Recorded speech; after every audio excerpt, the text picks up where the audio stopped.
वक्रतुंड महाकाय सूर्यकोटि समप्रभ निर्विघ्नं कुरु मे देव सर्वकार्येषु सर्वदा। आप सभी लोगों को माँ लक्ष्मी की तो बहुत जरूरत होती है, लेकिन आप लोग घर में दरिद्रता का वास नहीं कराना चाहेंगे। इसी प्रकार से एक दिन माँ लक्ष्मी और माँ दरिद्रता दोनों एक साथ भ्रमण के लिए निकले।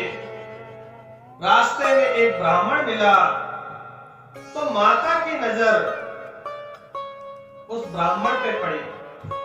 ब्राह्मण बहुत गरीब था, जो मांगता था वही शाम को उसका भोजन हुआ करता था। लक्ष्मी माँ और दरिद्रता माँ दोनों एक साथ बैठी हुई और कहने लगी। लक्ष्मी मैया ने कहा कि इस ब्राह्मण को मैं इतना कुछ दे दूंगी कि ये सारी जिंदगी बैठकर खाएगा। वहीं पर बैठी उनकी बहन दरिद्रता कहने लगी, जो तुम दोगी मैं वो सब छीन लिया करूंगी। अब दोनों में वार्तालाप होने लगी। इधर ब्राह्मण देवता पूजा करने निकले।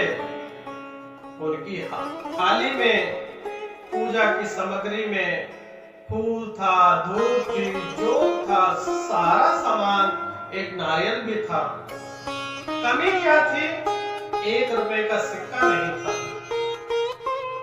तो माता लक्ष्मी ने बांस के अंदर सिक्के भरकर ब्राह्मण के आगे डाल दिए। ब्राह्मण चलता रहा।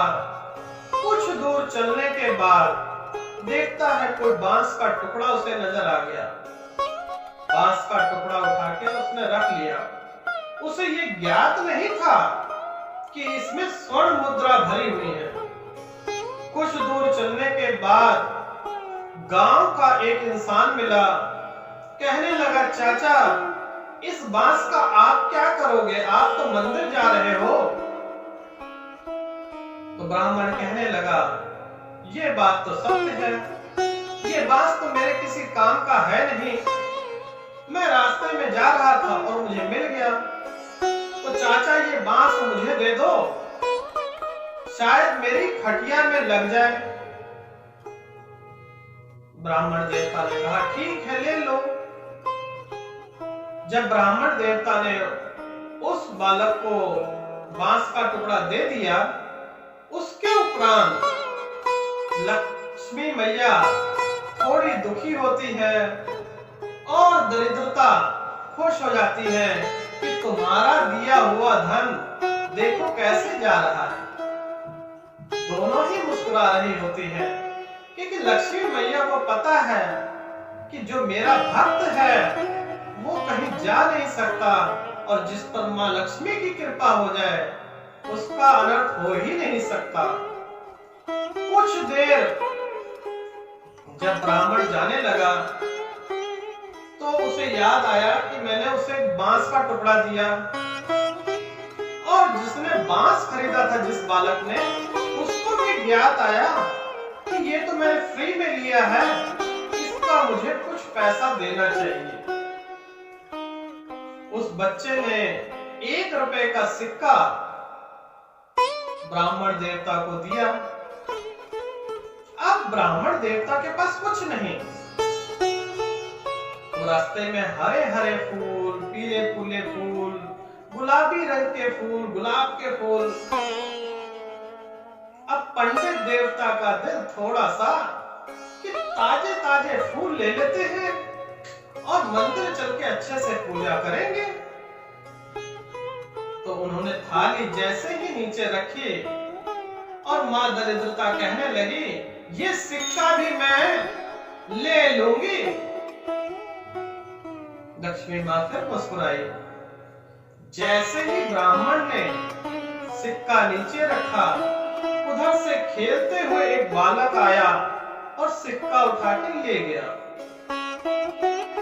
थोड़ी देर पश्चात उधर से जिसको बांस दिया था वो बालक भी आ गया। कहने लगा, हे ब्राह्मण देवता, ये बांस मेरी चारपाई में ठीक से नहीं बैठ रहा और मेरे किसी काम का नहीं है, तो कृपया कर इसे वापस ले लीजिए और मुझे 1 रुपए का सिक्का दे दीजिए। ब्राह्मण देवता कहने लगे कि मेरा सिक्का तो चोरी हो गया है, मैं आपको आपके घर आकर वो सिक्का दे दूंगा। ये दोनों वार्तालाप माँ लक्ष्मी और दरिद्रता दोनों बहनें उस ब्राह्मण के साथ खेल खेल रही थी, लेकिन जीतेगा कौन? ये दिलचस्प कहानी है। ये दिलचस्प एक कथा है।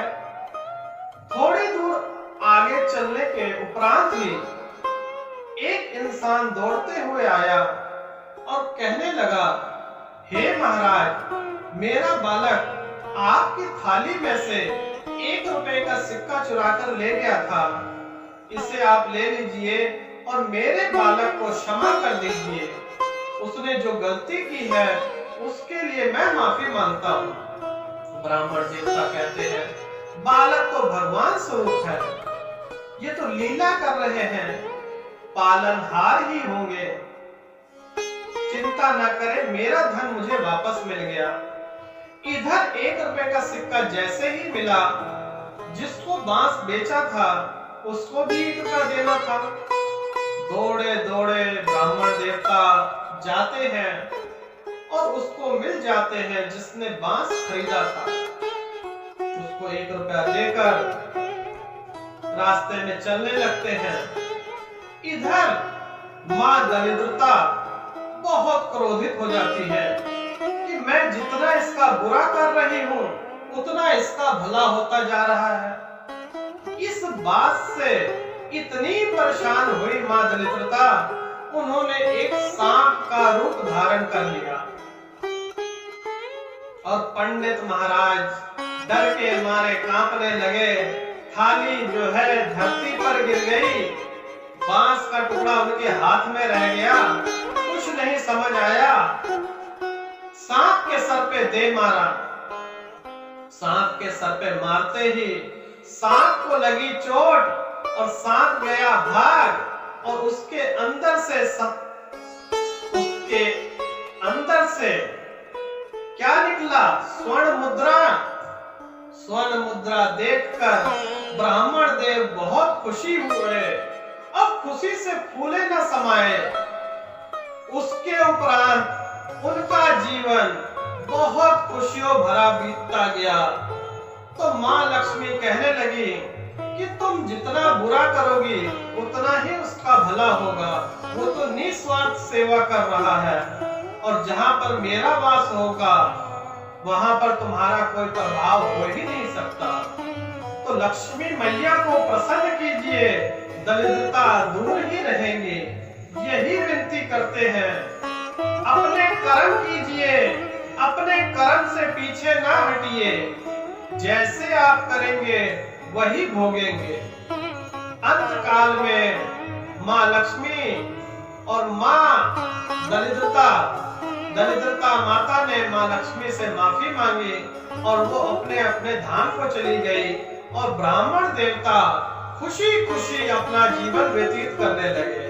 तो कथा से ये सीख मिली है कि आप नित्य नियम अपना कार्य कीजिए, लक्ष्मी तो आपके पास आती ही रहेगी। भगवान ने सबकी किस्मत में सब कुछ लिखा है, लेकिन थोड़ा सब्र रखना तो सीख लो। हर एक की किस्मत में भगवान ने मर्सिडीज, बंगला, गाड़ी, घोड़ा सब कुछ लिखा है।